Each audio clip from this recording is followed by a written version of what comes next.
welcome back, family. I'm B, and today we're going to be discussing episode 9 of From. So, we got possible reincarnation, time travel, maybe projection. Hell, why don't we just throw aliens in there too? So, I have a theory. This is a scheme that the Anunnaki set up to come to us with bullshit. Okay, what do y'all think of that theory? So I'm going to start off with Tabitha because I think that was the most important part of this episode. And then we'll get more into recapping the whole episode. So I'm going to be honest. After initially watching this episode, I was like, there wasn't much revelations, but then I started to reflect a little bit more and did my rewatch. There have been theories that Tabitha is a reincarnation of Miranda, and it seems like those theories may be right. Now, I was never really on the reincarnation train. It was obvious that there were parallels between Tabitha and Miranda, but I didn't think it was reincarnation. But in this episode, it seems like we're leaning in that direction. We see that when Tabitha touches Victor in the cellar door, she has flashes of the past. So it seems like Tabitha may be having past life memories that are now triggered by familiar things of her past life. It's the same cellar scene of Victor, Miranda, and Louise that we've been seeing. However, this time we see Miranda actually running to the faraway tree and she gets killed by one of our favorite monsters, Smiley. So to me, her getting killed by Smiley was a revelation for this episode. And I was happy to see Smiley. Anyway, reincarnation theory seems more plausible now. Miranda died in the 1970s, I believe. I think Tabitha may be in her 40s, so it may track that she is a reincarnation of Miranda. There is also the possibility that this may not be reincarnation and that Tabitha is just next in line as the chosen one, as we've heard before. And because of this, she has the ability to see past events of the last chosen one, which would be Miranda. Now, I've been seeing people say that they think that Tabitha is actually Eloise who escaped through the faraway tree the night that Miranda died. People are still saying this after this episode. This has been a running theory, and I do not, nor have I ever thought that Miranda is actually Eloise. If that's the case, and I don't think it is, but if that were to be the case, then to me, that would be ridiculous because to me, that doesn't make any sense based on what the show has actually shown us.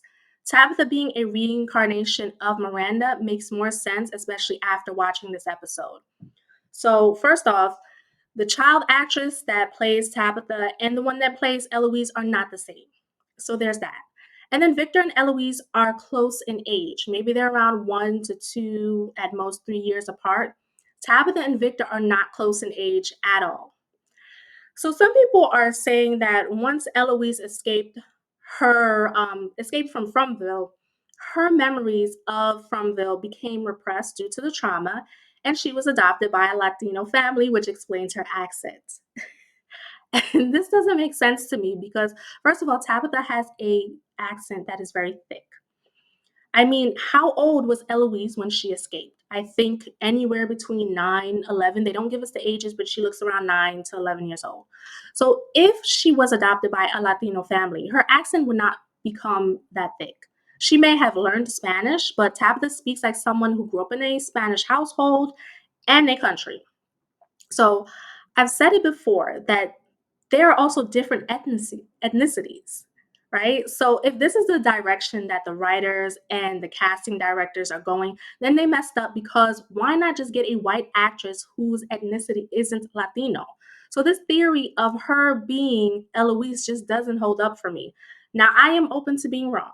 I have no issue with being wrong. I just hope that Tabitha being Eloise is not what they're trying to hint at. All right, so that was my mini rant on Tabitha being Eloise, and that being an ongoing theory. Now let's go back to the beginning of this episode. So Ellis and Boyd are looking for Fatima. Boyd's Parkinson's disease is getting worse. He starts to have trouble walking, and I didn't even realize that he had not told Ellis yet, but that tracks because, I mean, Boyd doesn't like to communicate. Then we cut to Fatima in the cellar with Elgin. Elgin really thinks that he's helping Fatima. He's really convinced that he's protecting her. He keeps telling her that she's not a prisoner, but he stops her every time she tries to leave. So it sounds like she's a prisoner to me. And then Fatima is telling him that the kimono lady is being untruthful. The little monster inside of her is not good because it made her kill Tilly. And Elgin is like, no, you misunderstand. The baby was scared and hungry, that's all. So Elgin, he is far gone. He is under the kimono lady's spell.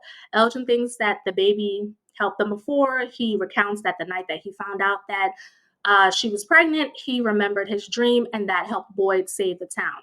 He thinks the baby needs to eat, so he gives Fatima his blood to drink, and Fatima tries to refuse, but eventually she drinks up all the blood. Victor is losing it this episode. Okay, he's in the church with Tabitha and Sarah.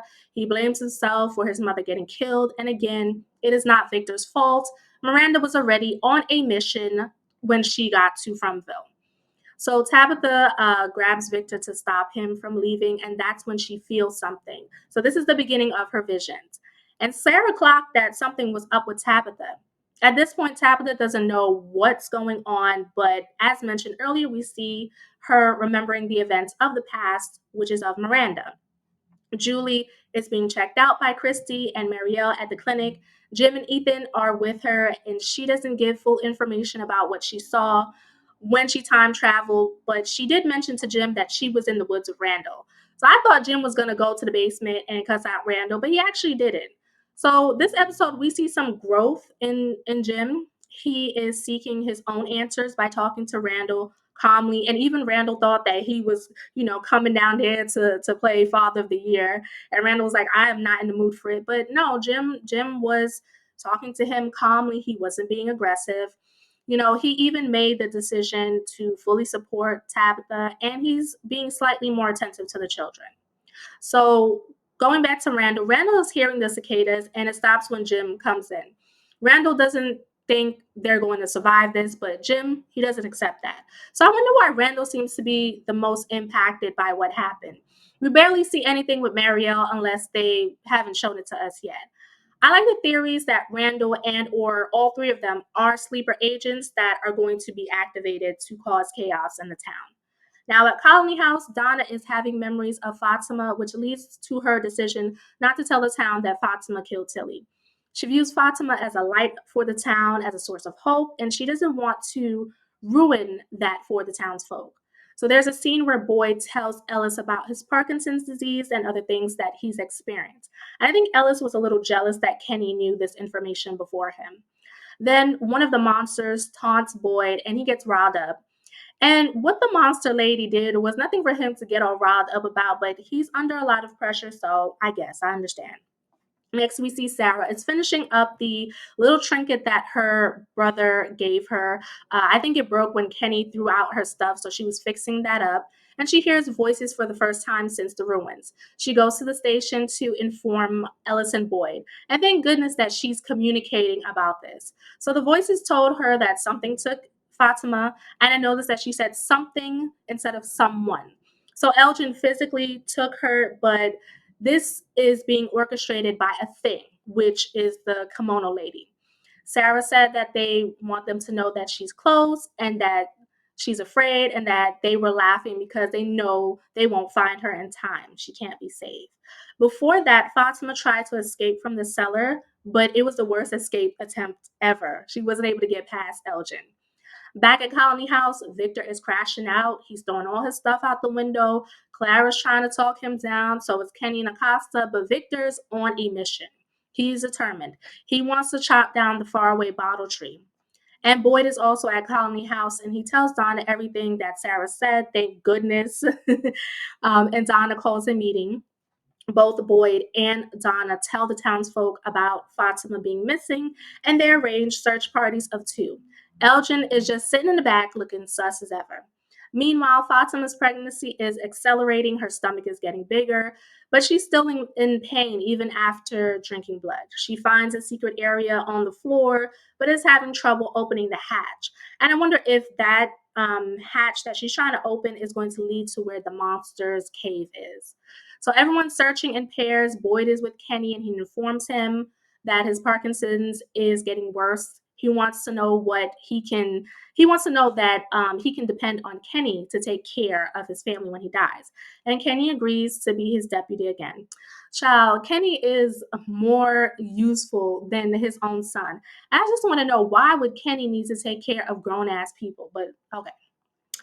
And then we see Jade replicating the bottle tree like Miranda did. He has a hallucination of Christopher and Jasper is with the damn jump scares. And then Henry wants to talk to Jade, but Jade isn't all that interested, but he talks to him anyway. Now, I have never seen Henry as a sus person until this scene with Jade. I know some people theorize that Henry really isn't good, and I've never thought that, but something about this scene with Henry had my antennas up, but it could be nothing. So Victor is trying to chop down the faraway tree, and the boy in white stopped him. Now, when I heard the boy in white, I was like, who the fuck is that? His voice got deeper, he's taller, he's angsty, he hit puberty. And I like that the show actually addressed that. Victor was like, you look different. And the boy in white is like, well, everything is changing. The boy in white seems fed up. He's like, look, I tried to help y'all out with Christopher, but he didn't listen. And now y'all have to learn the hard way. Now, back to the search parties. Elgin pairs himself with Ellis, and Elgin was making himself look really suspicious. I think Ellis started to get suspicious of him because Ellis, all these E names, Ellis was looking at Elgin weird. So I thought that Elgin was going to knock Ellis over the head or try to drown him, and that's why he wanted to pair up with him. But he didn't. He was just being really creepy. And then we have Jim with Ethan, and Jim is being a dad. He comforts Ethan, and they are in the overturned RV that they came in. And when they're in that RV, they hear fake ass Thomas on the radio, but they decide to ignore him. Tabitha is also being a mom to Julie, which allows Julie to open up a bit more about what happened in the ruins. And then one of them, Ankui children, pops up and wants Tabitha to follow her. She leads Tabitha to the cellar where Victor is standing in the corner being all creepy. It's giving Blair Witch Project. And while in the hidden room, the kimono lady is keeping Fatima quiet so that Tabitha, Victor, and Julie won't hear her. Then we circle back to Tabitha possibly being the reincarnation of Miranda because she has full on visions of what happened the night that Miranda died. And Tabitha is completely shook. That was episode 9, and I'm really anxious to see what happens in the finale. So, how did you feel about episode 9? Do you think Tabitha is the reincarnation of Miranda? Let me know in the comments. Don't forget to like and subscribe for more horror content.